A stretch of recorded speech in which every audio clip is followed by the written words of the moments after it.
So this is the OnePlus 5T, and yeah, let's talk about it. So I've got my list of good and bad thing about this phone because this phone has been out for a little while now, and just like others, let's talk about the good part first. So first thing is the display. Definitely 2017 bezel-less scheme going on here, which I'm really big fan of. And the screen does not melt from side. Like I said, there's some room left for grip issues, which is nice. And this is 6-inch display packed in really good form factor. And definitely one thing we all have to say, there's a great use of space by OnePlus. Here's a quick comparison with my Sony Xperia XZ1 phone. It's almost of same size of OnePlus, but look how big the OnePlus screen is compared to Xperia. So talking about screen only, it's 1080p panel only, nothing fancy like 1440p or like that. I wish it was upgraded, but unfortunately we are getting the screen from time of the OnePlus One only. So if you're owning this phone, you will be stuck with 1080p, which don't worry doesn't look that bad, but you will be taking this phone to 2018. So be aware because there's no difference between OnePlus 5 and 5T display.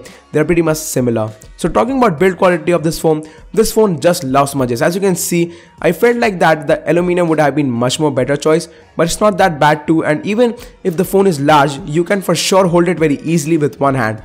And the grip is there too in the side. And yes, this phone has some grip, and especially more than the Samsung phone. So back of the phone, we have dual camera, which we will talk in a minute. And what else is there is a fingerprint scanner, which is absolutely phenomenal. And yes, it works 7 out of 10 times. And one more thing which is phenomenal is face recognition. And right off the back, it's 20 times faster than the iPhone 10, 20 times.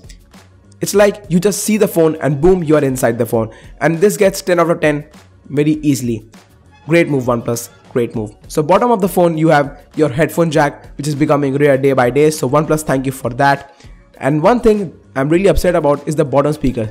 They're insanely good. But if I put my hands, not even putting, if I rest my hands there too, they will be blocked very easily. I wish they would have gone for stereo speakers.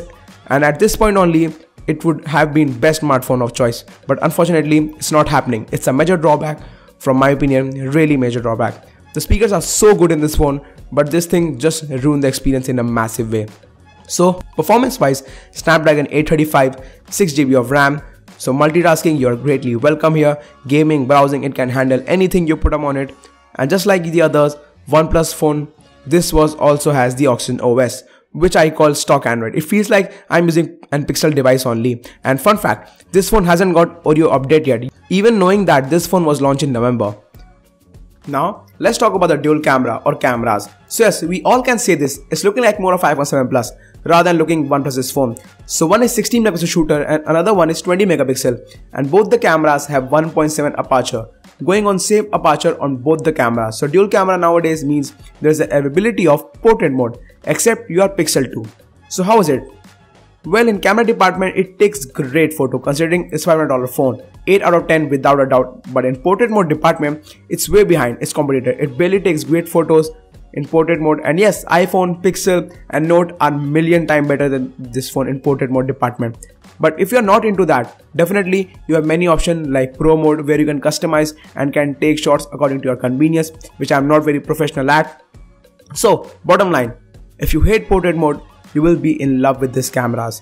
And talking about battery life, well, I didn't got enough time to play with this device, so I can't say anything on that, but report says 3300 mAh battery can last you full day with day-to-day usage, and even if it don't last, dash charging will do the job for you, as it's the fastest charging available in the planet right now, and I'm in love with it.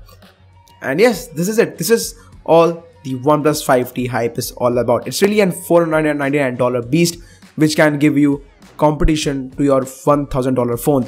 It has got everything you need: RAM, performance, dual camera, and yes, waterproofing too. So what to do?